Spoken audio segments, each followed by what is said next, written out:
Hello everyone. Today I would like to demonstrate a method to hide the sender's name in WhatsApp notifications on iPhones.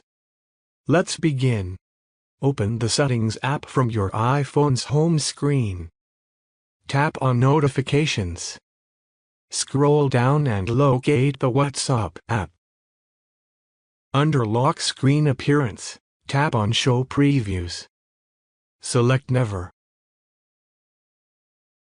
Then you need to open the WhatsApp app.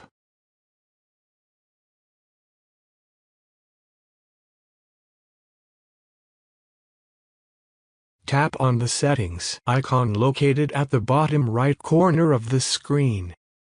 Select Notifications. Under Notifications, disable the Show Preview option.